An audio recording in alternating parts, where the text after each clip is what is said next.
বন্ধুগণ, গত বছর একটা আমের গাছের ভিডিও দেখিয়েছিলাম আপনাদের, যে গাছটিতে বিভিন্ন রকমের আমের কলম লাগানো হয়েছিল, অর্থাৎ মাল্টি গ্রাফটেড একটা আমের গাছ আপনাদের দেখিয়েছিলাম।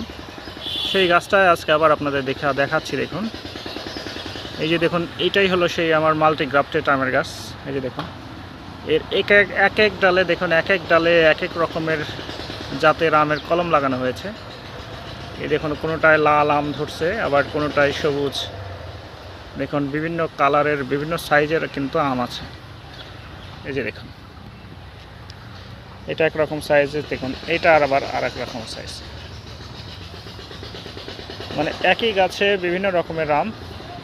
যেটা আমার টার্গেট ছিল যে আসলে এই গাছে আমি 300 প্রজাতির আমের ফলন ধরাবো, সেই লক্ষ্যেই কাজ করছি। আপাতত এখানে 17 রকমের কলম লাগানো হয়েছে, বাট সবগুলো ডালে কিন্তু এবছর আম আসে নাই।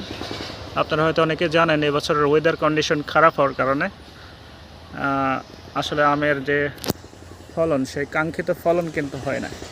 মুকুল আসার পরেও অনেক মুকুল ঝরে পড়েছে। দেখুন, এটাতে এক রকমের আম। দেখুন, এটা হলো ব্যানানা জাতের আম।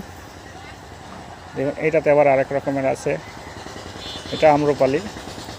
এরকম, এটা হলো চিয়াংমাই। দেখুন, এই যে চিয়াংমাই জাত, এই আমটাও লাল হবে। এটা হলো হাড়িভাঙ্গা, এই যে হাড়িভাঙ্গা। আর এটা হলো চাকাপাত। হ্যাঁ, চাকাপাত এই পাশে আবার আছে। এটা হলো বলতে পারছি না, মনে নাই। দেখুন, এই কয়টা আমি আপাতত আছে এই গাছে। দেখুন, অনেক সুন্দর লাগে এরকম একটা আম গাছ। এই গাছটা আমার একজন আর্মির অফিসার এসে গাছের আমার 15,000 টাকা দাম বলছিল, বাট আমি দেই নাই।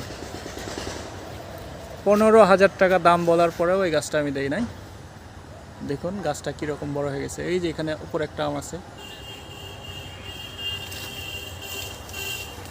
ফলন এবছর কম, গত বছরে অনেক ফল ছিল এই গাছে, বাট এবছর একটু ফলন কম। এই বৈরী আবহাওয়ার কারণে মুকুল ঝরে পড়ছে বেশি।